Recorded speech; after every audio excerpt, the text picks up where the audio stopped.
Okay, so the next method I want to show you is the map method, and that is also very, very useful. So the map method takes an array and then it maps that into a completely new array. And by that I mean it iterates an array and it returns an updated value for each item in the array, and then it pushes that updated value into a new array. For example, we could have an array of prices like we do here, but we want a new array of sale prices based on this. We could use the map method on the prices to iterate the array, perform a callback function for each item, and then return an updated sale value for each price. And then these updated values will then be stored in a new array returned by the map method. So much like the filter method, this is a non-destructive method. It doesn't directly change the original array. So let's see this in practice. So I'm going to create a new constant to store the new array in, and I'm going to call this sale prices. And I'm going to set that equal to prices, which is the original array, dot map. Then the map method takes in a callback function as an argument, so let's do that. And inside this callback function, we return the updated value. So we take in each individual price as we cycle through the array. And inside, we're going to return an updated value based on that price. So say, for example, I want the sale prices to be half of what these are. Well, I could return the price over 2. So what that's going to do is iterate this array. For each item, it's going to take in the price and fire this callback function. Then we're returning a new value, and that is going to be the price that we take in over 2. And that new value is going to be placed in the same position inside this new array, sale prices. So now let's log this to the console, console.log sale prices. Oops, we need to do our parentheses instead of a 9. Save that and let's preview. And now we can see we have these new prices, which are exactly half of the other prices. We have 10, 5, and 15, and that's half of 20, 10, and 30, and so forth. So that's nice. That's what the map method does. It cycles through an array, and we can create a new array based on that array. So what I'm going to do is shorten this because we have one return statement. So let's take away the curly braces first of all and scoot this up onto one line and take away the semicolon there. We take away the return keyword as well and the parentheses since there's just one parameter. So then that's the first example. Now I'm going to do something which is a little more difficult.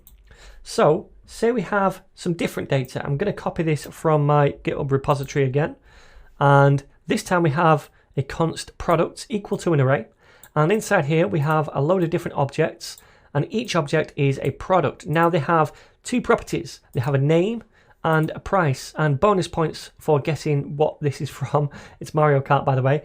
But anyway, what we want to do is cycle through this array now, and I want to map this to a new array, and I want to only change the price to half price if it's over 30 originally. So for example, this would be half price, this would be half price, but these three wouldn't be because they're not over 30. So the sale only applies to certain items. So I want to create a new array with all of the products in it, and the products whose price are over 30 should now be slashed by half. So this is a bit more complex.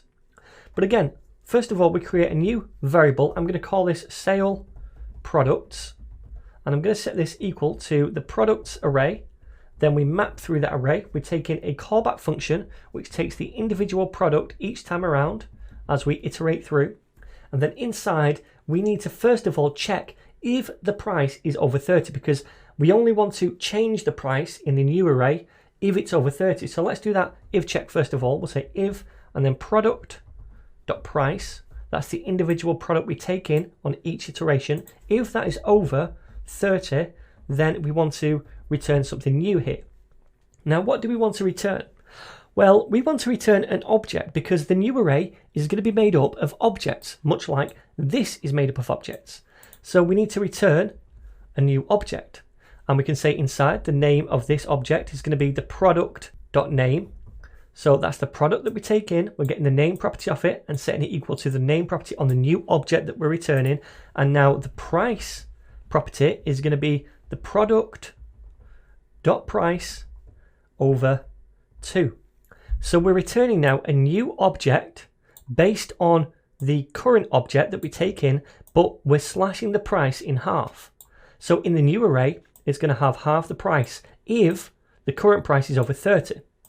So that's what we're returning right there. Now we need to do an else clause, because if the price is not over 30, we still need to return something, because we still want those products that are not over 30 in price to be in the new array. It's just that we don't want to slash the price of them. So all we need to do in this case is say return product, like so. So if we save this now and log out the sale prices, check it out in the console over here, and we get sale prices is not okay. It's called sale product, that's why. So sale products, and save. And now we get this new array, and we can see now we have 25 instead of 50, and we have 20 instead of 40 at the top. So where we had 40, it's now 20. Where we had 50, it's now 25. But the other three prices, they have not changed, because we don't want to apply the sale to those. And that's because of this logic right here.